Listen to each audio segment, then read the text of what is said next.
Hi guys, my name is Mohammed, and today our topic is constructors and how they can be used and what exact constructor is, right?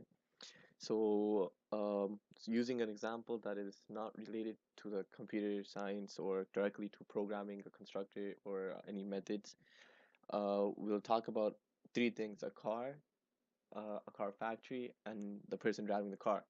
So car could be could be said to be like an object. So we're creating an object, right? And that's what we do when we make a new class.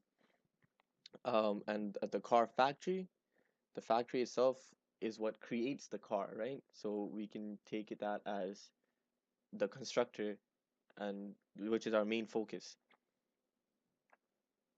And we have the person, which is the programmer that's outside of the class programmer. So it's another user, and they can call the constructor, but only implicitly by saying that they want to create a new object.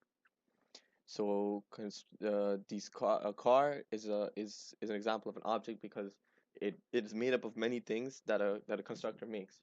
So, for example, there are a number of wheels or a number of doors or seats or what model of the car, right? And those are called instance fields. And these instance fields are what define an object, and a constructor is what creates an object. And that's one of the biggest differences between constructors and other methods and fields. And At constructors, our topic has they have instance fields inside them, like they make up constructors, and instance methods change the values of the fields. So, for example, lada is the value, and here the empty this is the field. So now I'm going to be talking about the similarities between constructors and methods. So there's two similarities in total.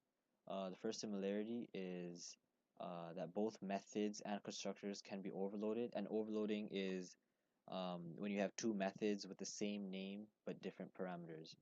So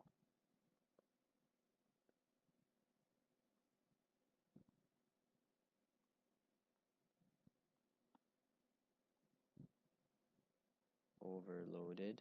And the second similarity is that you can make constructors public, protected, and private. Constructors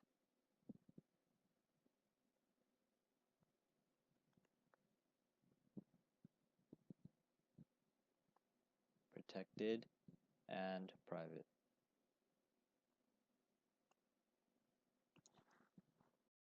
Guys, my name is Vitti, and I'm going to be continuing on where Zishan left off and explaining the differences between constructors and methods. So the first difference between constructors and methods are that in Java is that the name of the constructor must be the same name as the class. So the same name as class.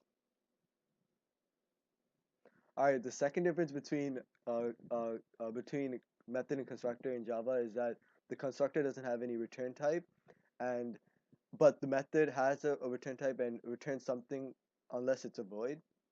So return type is the difference.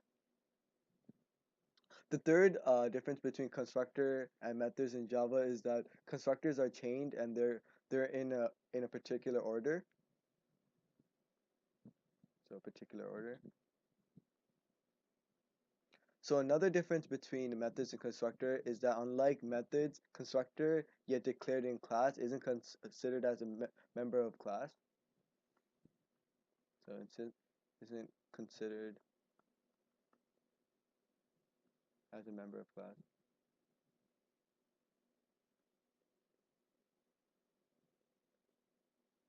And the last difference between methods and constructor in Java is that the special keyword this dot is used to call constructor, and there's no such thing for method.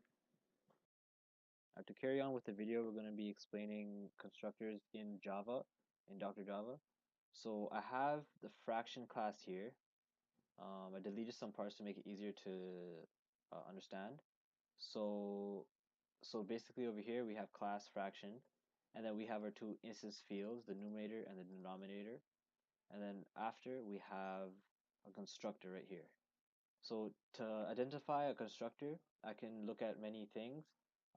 First of all, I see there's no return type. Second of all, I see that the name here is the same as the class name. And also in the method, there's this dot being used, which tells us this is a constructor. So basically what this is doing is it takes n and then it puts it in num, the numerator. And then over here, the if is for special cases. So if d equals 0, it basically says denominator can't be 0 and it sets it to 1. Um, so yeah, and then we have another constructor right here. And if this is for if the fraction has no value, this is the default value, 0 over 1, so 0.